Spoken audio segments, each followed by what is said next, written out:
Once again, welcome everyone. Mike Anderson here with the 1% Solution and Living Motion Monograms. I want to thank you guys for being here today.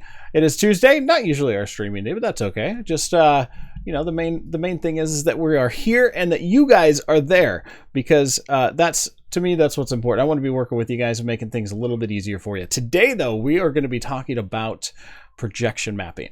And when it comes to not really the logistics of projection mapping, like how to use the software and stuff, what I want to do is I want to go over with you guys the kind of the logistics on the process that I usually go through when it comes to, mapping either a room or an object or something for an event. A lot of people just they don't know what to expect, and people who are interested in getting into video mapping or projection and stuff, this might be a little helpful for them to know what questions to ask and how even the sales works on it. So for those of you guys joining us, hey, make sure you take a moment. If you haven't already in the chat, say hi. And if you are watching out there on Facebook and stuff, make sure you take a moment, log into your YouTube account if you don't mind, because then you can be a part of our live chat, ask questions, and be a part of the stream. We'd love to see you guys in there, and it definitely helps out. So, because I love answering those questions, you guys might think of stuff that I just don't think of while we are doing this. I want to say hi. We got Michael out there. Jose is joining us tonight.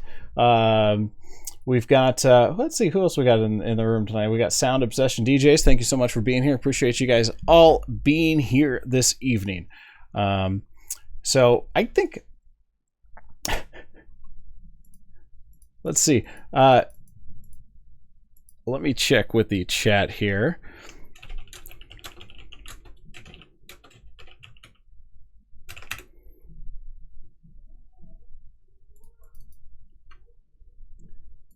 I'm gonna have to relaunch the chat just so I can see what you guys are saying.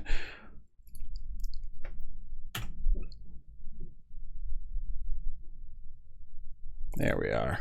Got to refresh that page. Okay. I'll bring this back over here so I can see you guys. All right. Well, I got a woohoo from Jose. So I believe that we fixed that sound issue. So yay! Okay.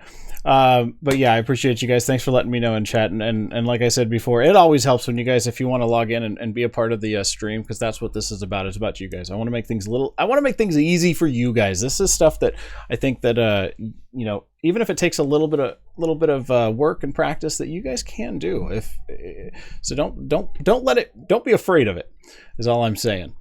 We'll make it work for you guys.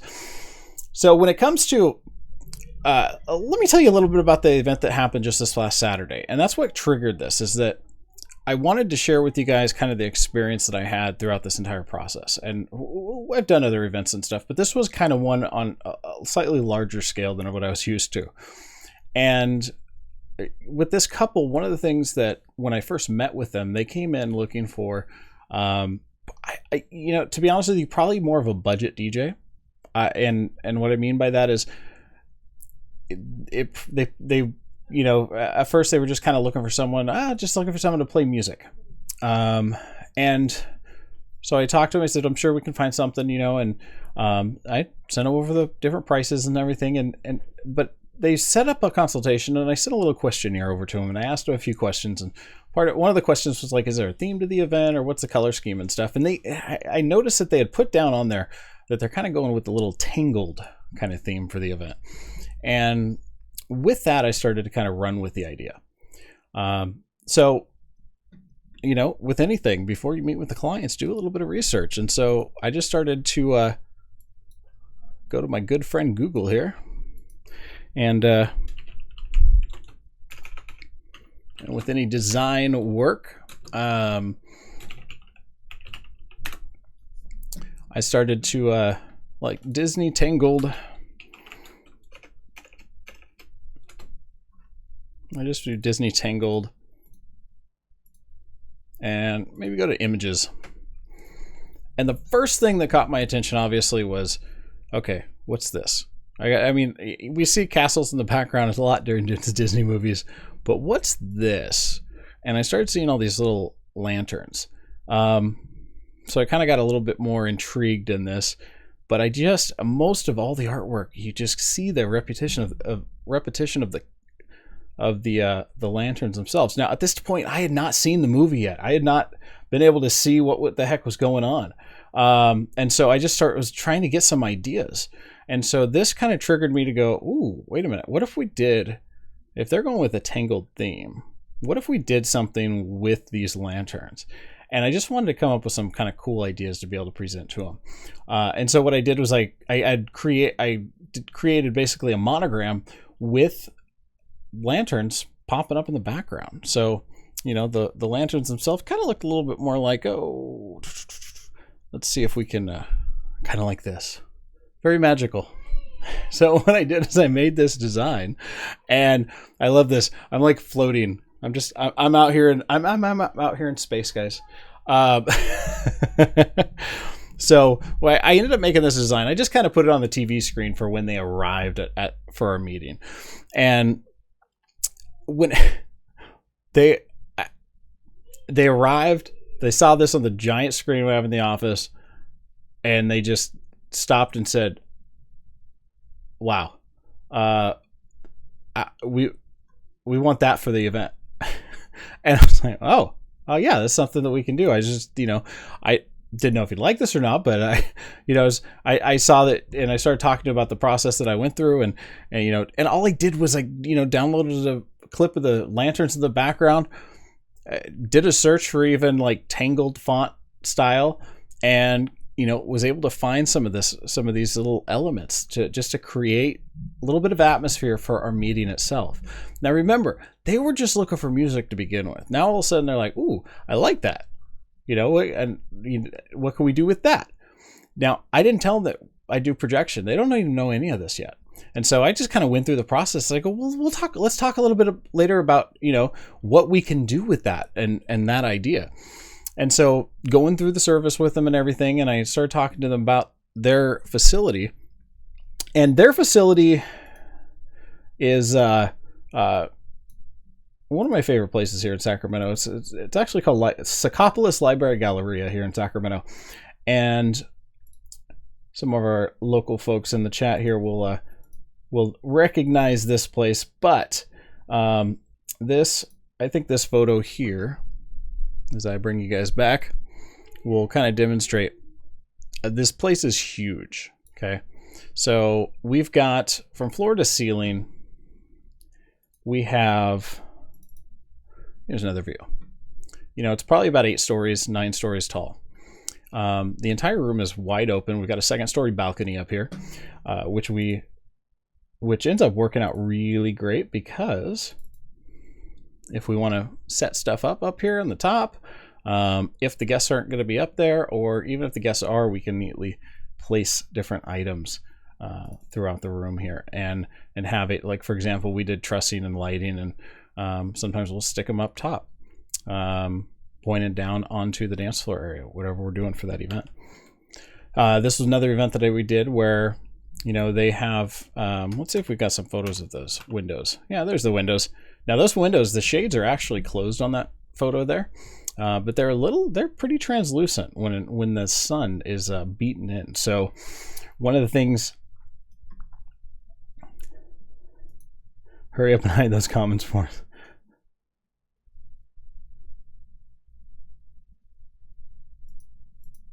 Yeah, I see. I see Donnie chimes in and says he's doing a mapping job right now. He's waiting for sunset. I feel you, buddy. That's exactly what happened with this event we're going to be talking about. And hopefully you'll be able to watch it later on and share, and we can share in the grief together. So, but yeah, so they got the shades closed here, and yet, they're white, and so they get backlit quite a bit, but it would be quite a bit brighter in this room with them open. So it was a benefit having those. So here we actually see the same exact shades. They're closed, and when they're closed, it's actually a really great surface to project onto, as we can see here. For the event last Saturday, I didn't actually use the windows to project onto. We went a little bit of a different route. So when it came with the client, when it came to the clients, one of the ideas I had was right here up in the top, we've got kind of a cylindrical area, and it's only on one side. So a lot of times we end up doing like a monogram projected up here if we want to personalize the room, some lighting, some color around the room itself that kind of go along with it.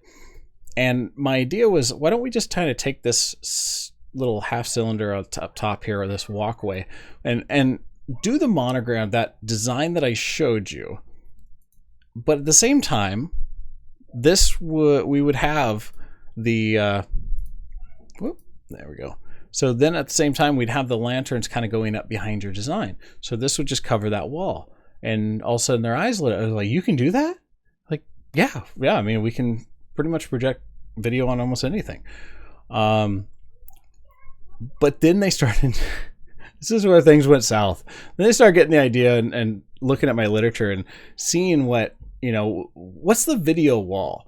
I said, well, we map, basically create and link two projectors together. We can usually do a wall up to about 80 feet.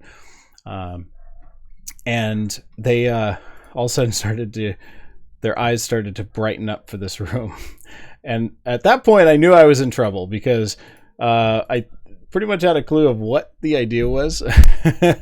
And so I presented to them, I said, imagine this though. What if your guests, what they experienced was that we added the, color with uplights and stuff in the room, but at the same time, we had lanterns going up the entire wall. But it's kind of pointless just to do one side. It just doesn't look, even. So what do you guys feel about actually having lanterns coming up both sides as the guests look up in the room? And they said, yeah, we're doing that. We hadn't gotten to price yet, which I'm looking at this and I'm like, we can do it. It's not going to be cheap. And so I told them, I said, there's some logistics that are involved. I got to figure out what it's going to take to make this happen for you guys. And so that's where, regardless of just coming up with an idea or a plan, I think, number one, try and get to know your clients as much as possible before you meet. If there's a theme, you can run with it. You can have a little bit of fun with it. With this, one of the things I didn't want to do is I usually don't go overboard with the theme. So they may have said, Tangled is the theme, but honestly, I, didn't use the, lanterns from the movie or make it look like the movie, but I use that same concept of having kind of that romantic lantern release. Just to get a sense of how close they were, really wanting to get to the movie. Some people do go completely 100% towards the theme, and there's a lot of little different elements that you can match up. But for this, we wanted to just see, I wanted to get a feel for what they thought of it. And so they liked a lot of the different elements with it, and that we were able to contribute into their event. So we took the lantern idea, I did a little bit of research, and I think the next thing that I had to do was come up with a game plan. And that game plan involves just take some time to do a layout. I use PowerPoint. It's a really easy program to be able to add stuff in, and you would never think that PowerPoint's great for doing room outlines and stuff, but when it comes to being able to drop and drag and do all kinds of different things, I ended up taking all these different elements, whether it's got my little lighting boxes here, and this was the first floor, and we knew we were going to light up the columns, but I could kind of plan out what I was going to do, and have different keys and stuff that tell my staff how things should be set up and where things should go as soon as we arrive. So this was the first floor, and the first floor was the easy one. I mean, we're just putting on some lights. We've got where the photo booth and DJ is going to be going. And then the second floor gets a bit more complicated. And so we've got our second floor here.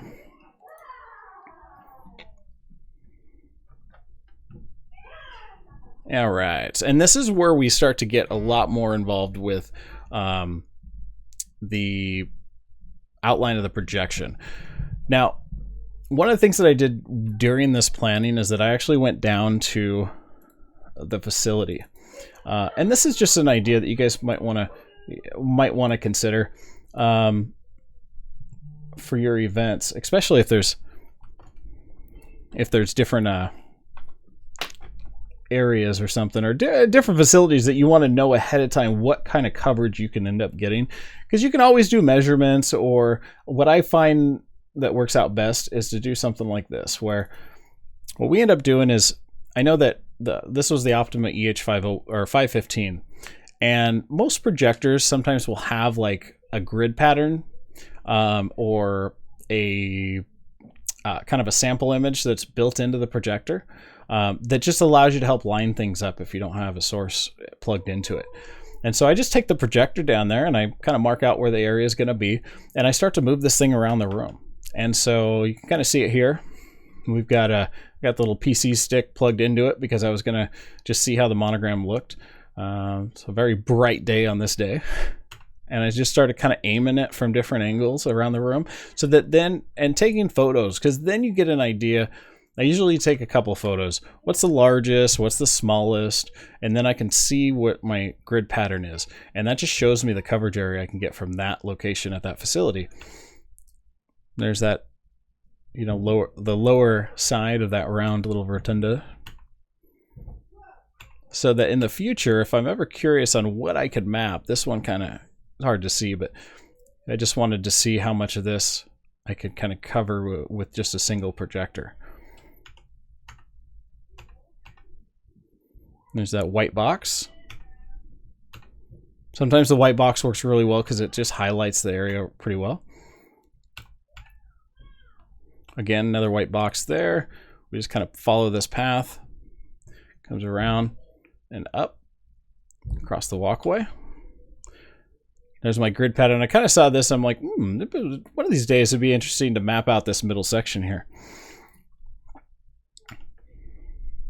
Be kind of cool to put some effects up there, or if I want to do some kind of video, would be really nice. So I end up having those kind of little, areas marked. And this is to give you an idea of when we see some of the photos later, from this column over, you know, that's one projector. That's basically me going, okay, that's the smallest smallest screen this projector will do from this angle or from this distance. There's the largest. And that's just zooming the optical lens in and out. There's that white box. And I wanted to see what my coverage was going to be. Because my concern was, can I do this with two projectors? And what I ended up coming up with, can I do two projectors on each wall and still make it work? I ended up going, it's not going to be, probably not going to work for what we want to accomplish. And so I wanted to kind of create one grid pattern here because of the curves and everything, and then continue with the rest of it elsewhere. There's the smallest. Go back here. Towards the back, all of a sudden, then I started doing tests. I'm like, ooh, yeah, okay. Well, one of the things this told me was, those lanterns are from the floor are kind of hard to see. I think I may want to make those bigger. And that was just as simple as zooming in on that video, just to create a new file with those lanterns being a larger size, which helped out a lot. Now these are with the, during the middle of the day, so the drapes or the sun was definitely blaring in. But that kind of gave me an idea just where are we going to position this thing? What's going to look the best? But it's just a huge place. So take time, go down to the facility. If you do the grid pattern, once you do it, it's really nice that you just have photos in your library that kind of tell you a little bit more about, what's happening, what's taking place, where things can go, what size can your projector do.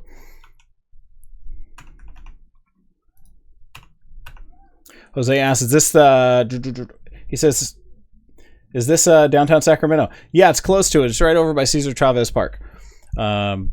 It's Jay and somewhere around there. Over by just off J Street. So it's connected to the Sacramento Library, the Saccopolis Library Galleria. So that was just kind of the little test going down there, seeing how they liked it. Now, here's the crazy thing is it looks a lot better in person than it did just on the iPhone photos. But I was asking the clients what they thought, and they were like, wow, that's going to look so cool. Knowing that, number one, I had that these lights up here were still all on, and knowing that I knew it was going to look better the night of the event, and I just knew we were going to completely blow them away. So we ended up having a great time during that meeting. So I that's when I started coming up with the plan. I'm like, okay, how do we figure this out? How can we do three projectors on each side? For those of you who've done projector mapping, you know that it's all about outputs. And so with projection mapping, if you want to get really, really precise, Paul asked if we adjusted the room lighting for those test shots. No, it just kind of left them on, and because I could see all the there was only so much we can do with the giant bay windows, and so it wasn't going to matter too much anyway if we shut them off. We just had so much sunlight coming in, it wasn't going to be a big thing. And the clients knew this as well from the beginning. As you know, I told them, I said, they have really big windows that don't black out, and they said that's okay. We want to have the shades open when we're doing this, because they're doing indoor ceremony here, and then cocktail hour, and then have the shades closed as we get more and more into the reception. And so that's when it really started to pop as the sun started to go down. So we I started to put a game plan together, and with this, what I'm going to do is basically from our key here, we could see, I made a little design. We had, I think we used a total of 30 uplights for this event, but that's not what today is about. So I'm going to, let's get these out of here, kind of make it a little less confusing. And then I also had to decide, okay, where can I get this stuff? Big shout out to, because I don't have 7 projectors we ended up using for this event. And luckily, big shout out to, I got to use another 515 from JD Firestone, or JD the DJ. Jordan Bringenhouse, he's always in here chiming in. He let me use his 515 as well. I have a couple of them myself, and then I used another 501, and then I got a 501 from Randy Bartlett and from Brandon and Cammie over at Sound Image Entertainment in our office. So I think I pretty much had almost all the projectors in Sacramento for this one event, which worked out great. These little circles here were spots that I was using for like cakes and tables that they wanted highlighted, so we can get rid of those for now. And we also did snow for the first dance, and that's what that purple circle was the Snowmaster snow machine. So now we're kind of left with the black one, these black circles, and those are just the columns in the facility, so we don't have to worry about those. And then the circles themselves. So I wanted to figure out, okay, how are we going to position these? Now, I know we're going to need 3 to pretty much do both sides, but do I really need to map this entire room? I figured out I didn't. I only needed 2 screens and 2 separate video outputs for doing the mapping in this case, which was really easy to do with Grand VJ XT. And so what I did is I created one video out, which actually went in from, let's see if we can put a little box in here. All right, we're going to say let's say my computer is set up over here. So upstairs, I just kind of put a little desk over here, and I just set up my laptop. And the first thing I did, just took a video out, and I actually went into this first projector here. So we went from 1, and I actually took a VGA cable. Now, here's the thing, is that with these projectors, they have VGA in and they have VGA out. So you can use that to actually monitor what's taking place on the projector, or you can go out of one projector into the next. So I knew that for most of the room, all we were doing was lanterns. So, and I also knew that the 515 could do 4-corner keystone. Well, there we go. Why don't we just do that?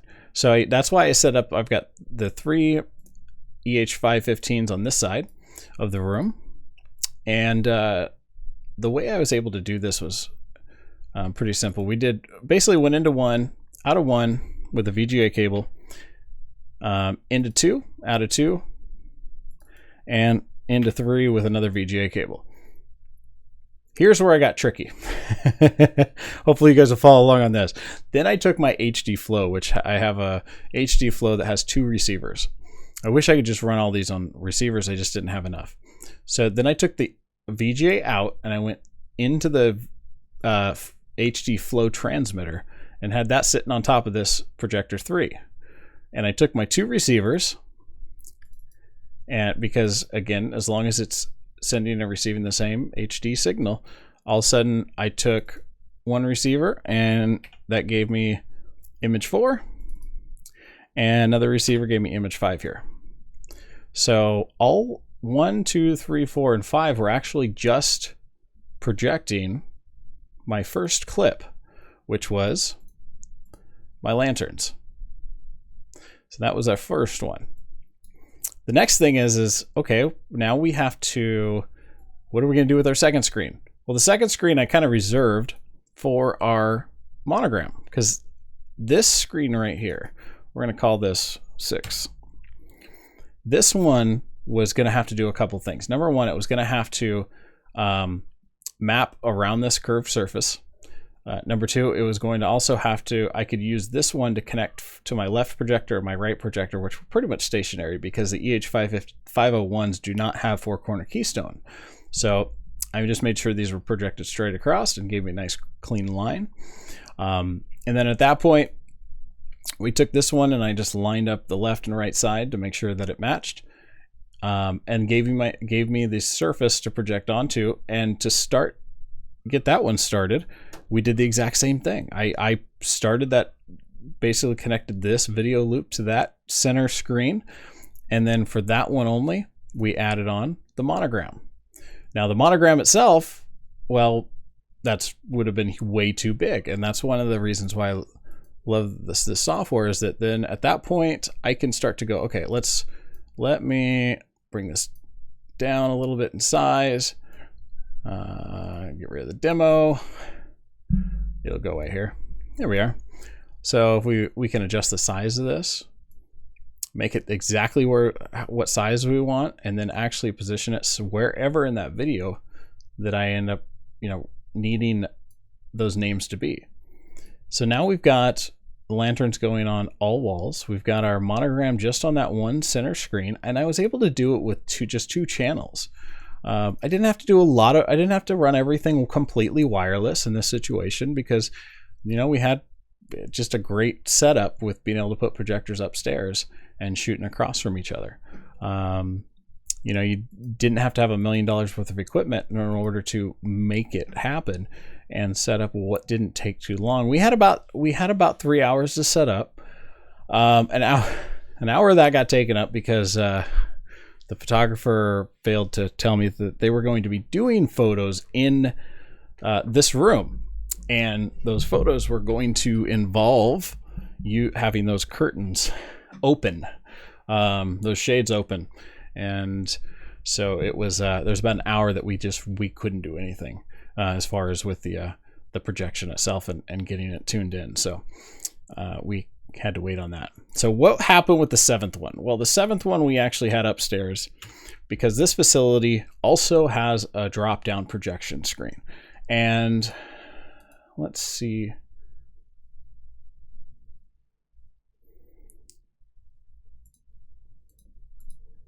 I think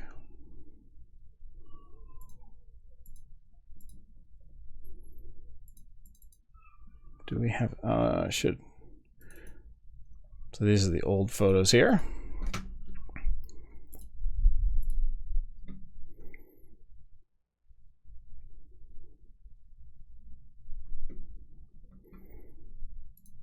We'll just go into those the event photos from this past weekend here.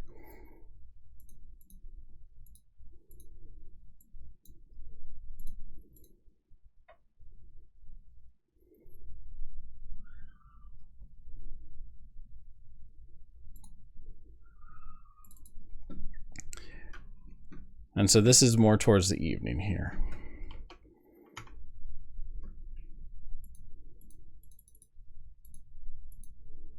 All right. So the other screen we can kind of see right here, this is an electronic screen, drops down. And what I end up doing for this,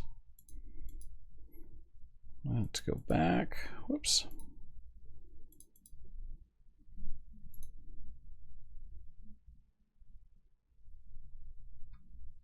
We can probably get some very shaky iPhone video footage here for you as well. So you can see that we've got a projector up here. There's another one here as far as distance wise. They've got a couple lights in here that are part of the facility that kind of highlight usually where the head table or ceremony's happening at when it's dark.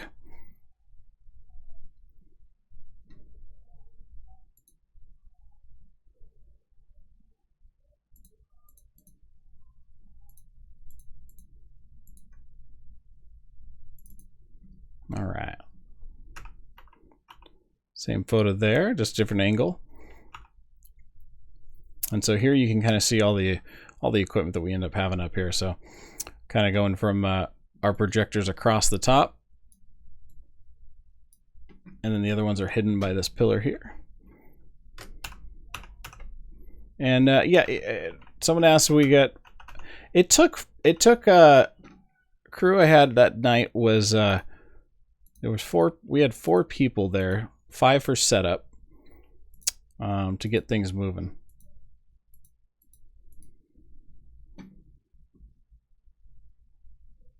So the fixtures that are on the poles in their mic those are just some source 4s that the facility, those are permanently installed. They actually have this mounting hole. Those poles are kind of permanently installed in, which is just 2-inch pipe. And they had these installed with dimmers, so they can put light up tables and stuff for the couples. So that was not this is my wife playing with the panoramic mode.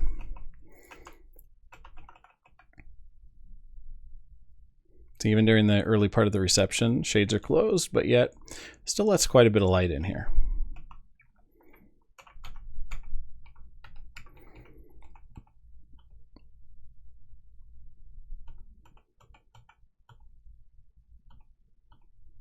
But it's nice having an area up here where all the, say most of our equipment was all set up above. We didn't have to worry about, people really seeing it or having to run wires and tape things down when we can run them across the cables here.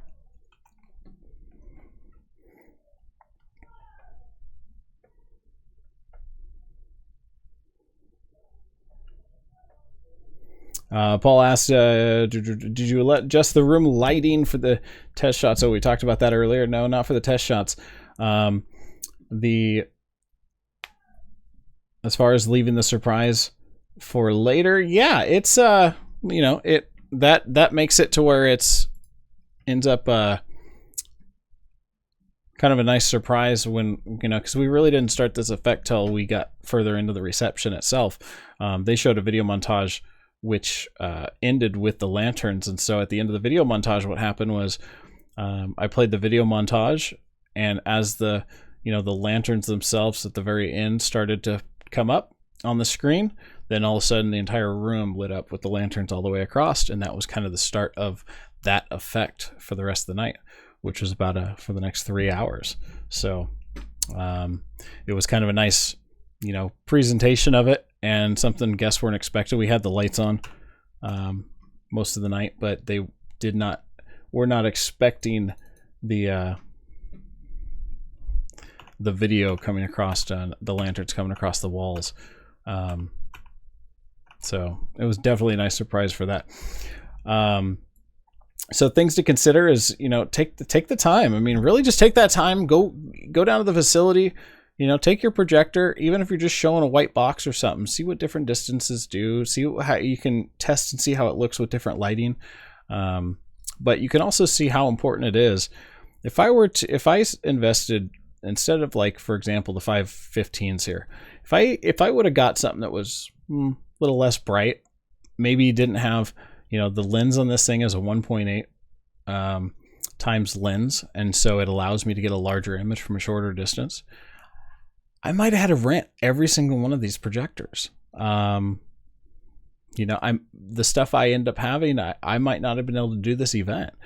And it's one of those things where you just kind of have to, if you want to get into doing more of the technical side of this, where you can create kind of larger effects and not just do a black and white monogram on the wall, then it may be a better idea to invest a little bit more money so that you have something that you're just not going to have to replace.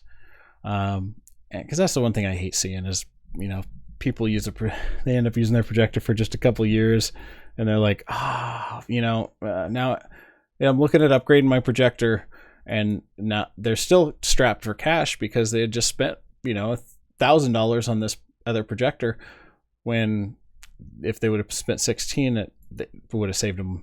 They're gonna have to spend 16 later anyway, right? And the only reason why I think of that is because I've been there. I've done that exact same thing.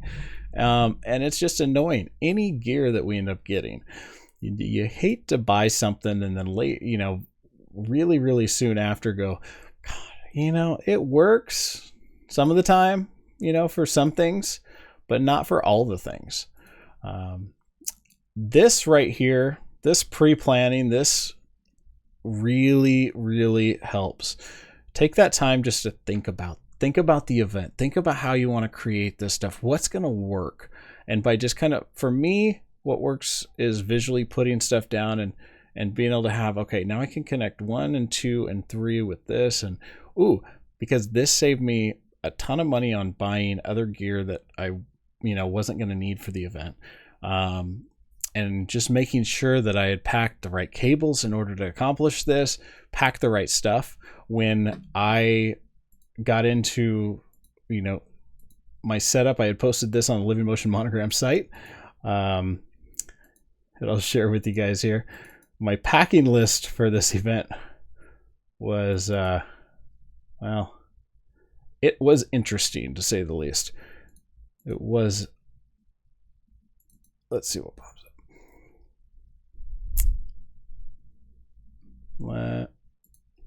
Is it in here? And this is another tip for you guys. Like, I just recently started doing this, and I'll be honest with you, it's huge for me. It has relieved so much stress of wondering, did I pack all the stuff that I need? I can go through all the little notes in my folders and go, oh wait, I need to pack more pins, or I need to pack these cards, or I need to pack this for this.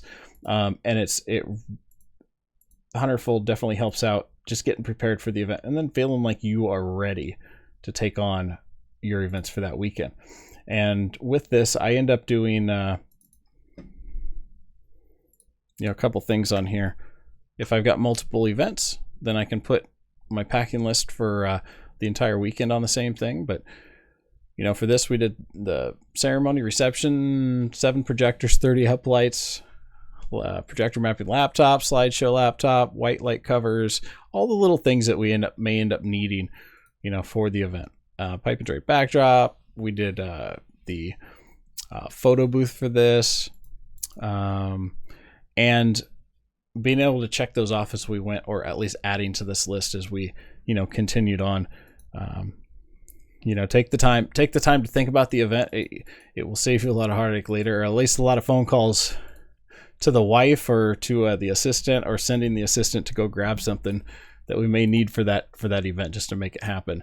That will help out. So make that game plan. First, start off with your outline of the day, then start making a list of the parts and stuff that you're going to need in order to make that all happen. And then, content wise, there's a lot of great sources for content. I get content from for events from places like, Video Blocks kind of does a subscription based service. There's a few out there. It's kind of hit or miss as far as quality. I've had a lot of success also with, I think it's Beehive. Is it Beehive? Someone correct me in the chat if I'm wrong. Let's see. I was just talking about this. No, it's got to be. let's see. It's some. I know it's something Hive video, and it's a great resource. You know, allows you to Video Hive. I knew it was Hive, so not Beehive. So videohive.com, or sorry, videohive.net. Another great source for just, you know, really great quality images, and you can buy them one at a time. You don't have to do a subscription as well. They do have another subscription service that involves, you know, hundreds of thousands of clips that you can download as well. Take time to do that.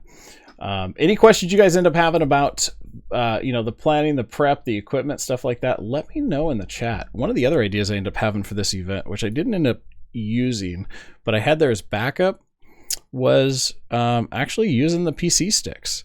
And so, you know, I've got a couple of those. If I needed, I don't know, maybe I had them there because maybe like the wireless transmitter or something decided to go out on me.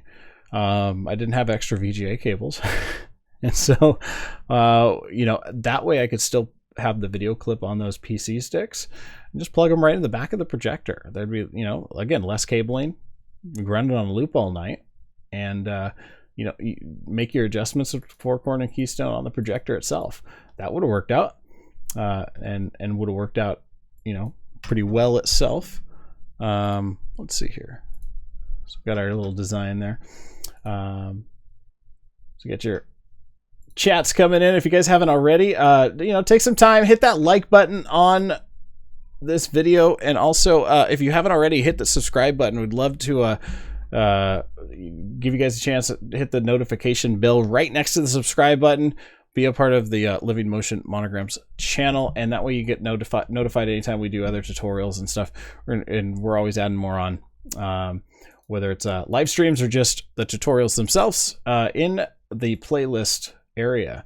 We got a couple new playlists out there. One is for Photoshop CC 2017. Another new playlist is out there is for Photoshop Elements. And what I plan on doing is doing the tutorials in both Photoshop Elements and Photoshop CC for, you know, using those tools.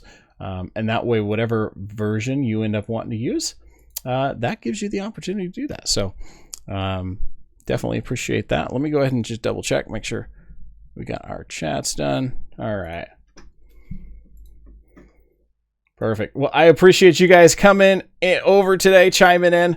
It is 5:50. I know that Arnaldo is going to be doing a giveaway here pretty soon as well, and he's got some stuff happening on his channel. Take a moment, go check out Gear It First too when you're done here. And then also just an announcement about, don't forget, we have our big giveaway going to be happening at the end of the month. If you want to be entered in to win a free copy of the tools download and lifetime subscription to the Monograms pack, very, very simple. All you got to do, hit the like button, make sure you're subscribed to the channel, and then when this video is over, come back and leave a comment saying, I want Tools 3.0 in the comment section. That instantly enters you into win the drawing for our tools pack that we're going to be giving away. So I appreciate you guys being out here. You know, if you have any other questions, leave the questions in the comment section below, and I will get those answered ASAP. We will see you guys next week, and I appreciate you stopping by. Have a great week, and go out there and rock those events this weekend.